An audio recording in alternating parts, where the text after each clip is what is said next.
Yeah, what's up, guys? Doing a Google Meet, week 3. Here we go. And so week 3 is going to involve doing rational equations. Specifically, we did multiplying and dividing the first week, and then adding, subtracting day 1, day 2 last week. And now we're doing solving rational equations today and reviewing all that tomorrow, which is awesome. And so solving rational functions, here we go. So there's 2 worksheets there, but when you look on Canvas, it's only going to be the even problems. So if you do the odd problems, since you're watching this video, you're going to hear about this now, you can actually get extra credit in Newbold's Math 3 Honors class. And so how you get extra credit is after you do the even problems, so 2, 4, 6, 8, 10, 12, 14, 16, 18, 20. Then the odd ones, 1, 2, 3, 4, 5, or 1, 2, 1, 3, 5, 7, 9. You can email me just your work. Email me a screenshot. You can just email it to me or through Canvas. It's probably easier through email. And so that's penewbold@wsd.net. And so for that first worksheet, solving day 1, you can do any, you don't have to do, you can just do 3 of them and get 3 extra credit points. So the more you do, the more you get for extra credit. Nice. And so here's that's question 16, true or false, read through that. And then here's day 2. And so day 2, again, we're just doing the even problems only, just the even problems. And so as you're going through here, we split it into the answer that you get for question 2. Is it x equals any of these, which I'll show you in a second. And then the exclusions. Nice. And so here's question 4, and then question 4 is exclusions. So day 2 problems, even 2, 4, 6, 8, 10, 12, 14, 16, 18, 20. So those ones you'll know which ones you missed, because it'll tell you at the end of your submission which ones you got right, which ones you got wrong. But for day 1, you might have to email me, right? Email me for day 1 solving, because it's not going to tell you which ones you missed. But if you just email me, I'll hurry and look it up with my speed grader, and then I'll tell you which ones you missed so you can redo them. And then get them right and get a higher score. Awesome. So I'll do 1 of day 1 and 1 of day 2. Here we go. So let's see. I think we'll try, let's see, this is day 2. Let's do day 1. And so 17 actually looks pretty good. I don't know if I've done 17 or not. Let's see. So that's statistics. Let's see which one it is. There we go. So I'll even let you choose. Go ahead and choose that's with me today. Go ahead and choose 2, 4, 6, 8, 10, 12, 14, 16. Which one should we do? 10.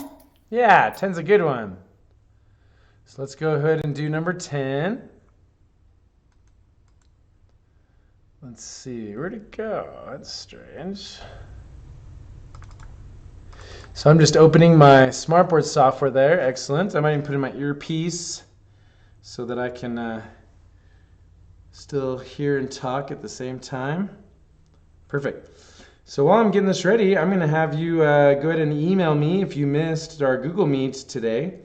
And the thing that you're going to email me to know that you've watched this video and got help from me is your favorite food or foods, because probably more than one, during Thanksgiving time. So go ahead and email me your favorite food or foods for Thanksgiving. And mine is like turkey, and I love stuffing with gravy, and mashed potatoes has been said today with gravy. And so just love gravy and turkey. And love stuffing, love it all. So love yams too. So whatever your favorite is, go ahead and email me your favorites, and then I'll know that you've watched our video. Nice. Okay, so let me just go and open this file, and I'm going to go over to my board there. Here we go.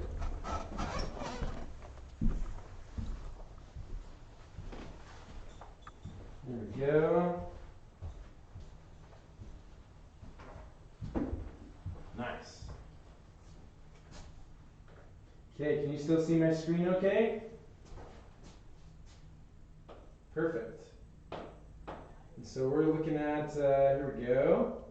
So that's the word problems. We'll come back to that. So we're actually doing solving day 1. We're doing problem number 10. Whoa, there's all the answers. Hello. I just hit the back button. Okay, so here's number 10. Nice. Cool. Okay, so basically these solving day 1 problems aren't too bad. So what you do is you get a common denominator first, right? You get a common denominator first. So here's the steps. So step number 1, maybe I'll just go up above. I already wrote it out so beautifully for you. So here's our steps. Ready? So step number 1 is get a common denominator. This is solving, Newbold. Oh yeah, we're on solving. So step number 1, get a common denominator. Step number 2, eliminate the bottom. So this is a water gun. Let's call it a squirt gun. So I don't get in trouble. That's just water. Okay, so then we're going to get a common denominator. Step number 2 is just eliminate the bottom. Step number 3 is solve the top. And then step number 4 is if your solution is the exclusion, then it's an extraneous solution. Or no solution. So again, step number 1, get a common denominator. Step number 2, eliminate the bottom. Write this down. Step number 3 is solve the top. Step number 4, if your solution is the exclusion, then it's extraneous, no solution. Beautiful. We'll explain that on this number 10 problem. So here's number 10. So let's get a common denominator. So what you want to do is you want to see, look at the most complex.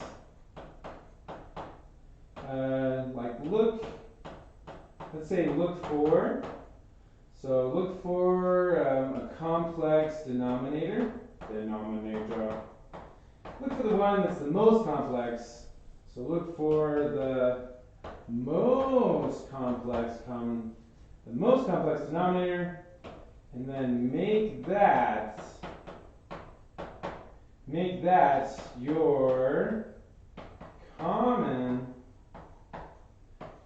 denominator. So make the other ones look like that, basically, right? Make the other ones look like that, just like we did in adding and subtracting.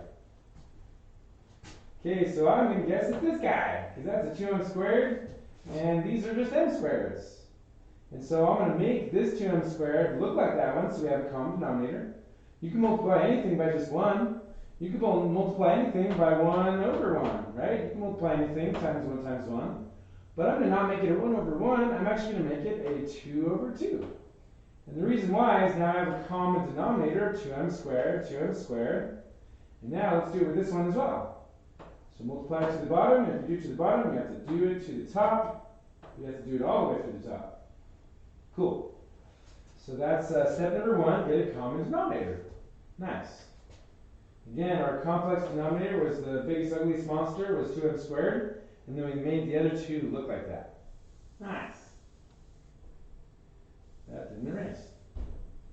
Okay, so next, we're going to eliminate the bottom. How we can actually eliminate the bottom now, this is unique to just solving. Don't do it out of subtracting, just solving.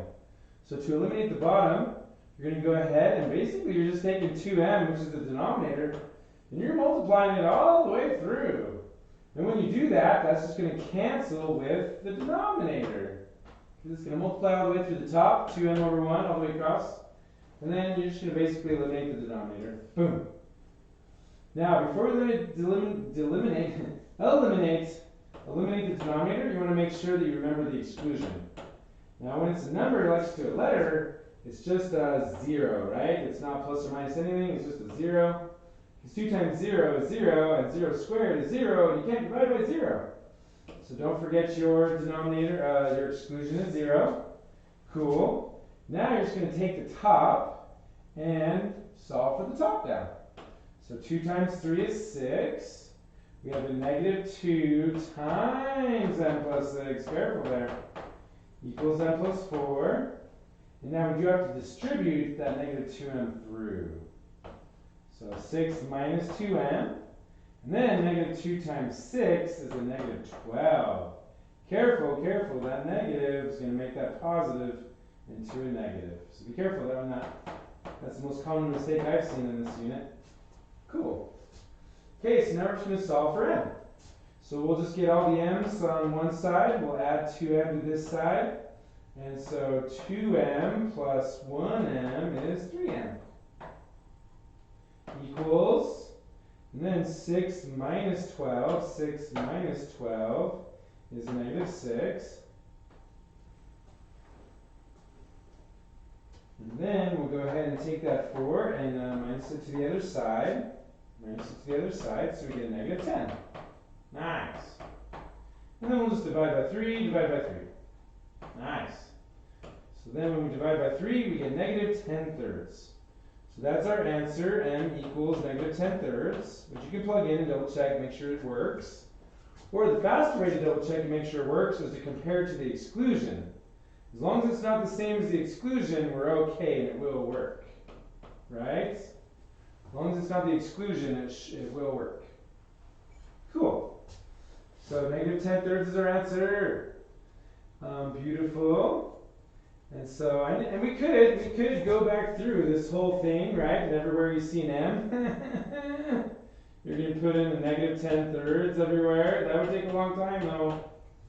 And so we plug it in everywhere and just make sure that the equal sign works. And I'm not going to do it because fractions are equal. Maybe I'll do it on another problem on my video. But, oops, this must be negative 10 thirds. Yeah, so plug that in everywhere, and then it should be a number equals number, and then it works. Cool. Okay, so that's solving rational equations. Good. So we get negative 10 thirds. So then we go back here, and we go to number 10. And make sure it's an m, though, not an x. Make sure it's an m. You can scroll all the way down to all your answers there. So we're looking for 10 thirds. There it is, negative 10 thirds. Boom. So there's our answer. Nice. Awesome. Then this is solving day 2. So here's a question 16 from solving day 1. I worked it out for you to see an example of solving rationals day 2 problem, where you'll get 2 solutions, but only one of them works. Please read and digest my work below. So basically, number 16 is what we're looking at on solving day 1. On solving day 1, number 16 now. And so question 16, here it is. So what you do, let me kind of erase all this for you there. So what you do is you get a common denominator by factoring. By factoring, kind of like multiplying and dividing rationals, we had to factor. But guess what? If you think of factoring, your factors are already there. Silly old bear. So we have an x plus 3 as one of our factors, and an x plus 6 from these guys. What? Yep. Now, if you're not sure, let's double check. 3 times 6 is 18. Good. And then 3x plus 6x, so 3 plus 6 is 9x. Yeah, we did it right. Nice. So then on top, we have negative 9. Good. Now, this is the most complex common denominator, so we just want everything to look like that now. So this x plus 3 is missing a what? It's missing an x plus 6. And if you do it to the bottom, you have to do it to the top. And this problem I chose 16 is probably like one of the hardest ones on solving day 2. So that's why we're kind of doing it together. And so some of them are really easy and fast actually, but this one's the harder one. And it's still not too bad. Okay, so we have x plus 6, and so what's x plus 6 missing that this guy has? That's right, an x plus 3. So if we multiply it by x plus 3 to the bottom, we also have to multiply it by x plus 3 to the top. Nice. Now this is a positive one, good. So now we have a common denominator, x plus 6, x plus 3, x plus 6, x plus 3, x plus 6, x plus 3. Cool. So now we can just eliminate the bottom and just solve for the top, right? Nice. So now just solve for the top. So x times x is x squared. X times 6 is 6x, good, plus, bring down our plus. 1 times x is just x, 1 times 3 is just 3, equals negative 9. What the? How are we going to get our solution out of this now because there's x squared? Well, that x squared means that there are 2 solutions. 2 solutions. Nice. So how we do it is get everything on the same side and factor it. So we're going to combine this 6x with this 1x. So that's going to be x squared plus what? going to be x squared plus 7x. We're going to add 9 to the other side to give us 12. So now this equals 0. Good. Now we get our two answers. We're just going to factor it. Nice. So we get x and x. And then factors of 12 is 3 times 4 is 12. And 3 plus 4 is 7. We did it right. And so those are going to be our two answers. You do have to set each of those equal to 0. Set them equal to 0. So then we minus 4 to the other side. And so instead of a positive 4, we get a negative 4. And instead of a positive 3, we get a negative 3 for our solution. So second equals 0. You minus 3 to the other side. Yeah. Ooh, tricky now. What do you mean tricky? So, remember what I said? That sometimes you get a solution and it doesn't work? So the only time it doesn't work is if your solution is your exclusion. So what are our exclusions? Well, x can't equal a negative 6 because that would make it 0 in the bottom. And also x can't equal a negative 3 because that would make it 0 in the bottom. And since our solution is our exclusion, it's an extraneous solution. It doesn't work. So make sure you only choose the solution that works. And in this case, it's x equals negative 4. Nice, nice. So that's kind of a harder solving bee 2. You might get one solution, you might get two solutions, you might get no solutions. When you plug it back in, they're both the exclusions. That's crazy. It happens on one or two problems on day 2. And there we go. So don't forget to email me your favorite whatever we just talked about. Rewind, watch the video. Rewind, watch the video. Thanks for watching. Thanks for watching. Peace out for now. See you next week.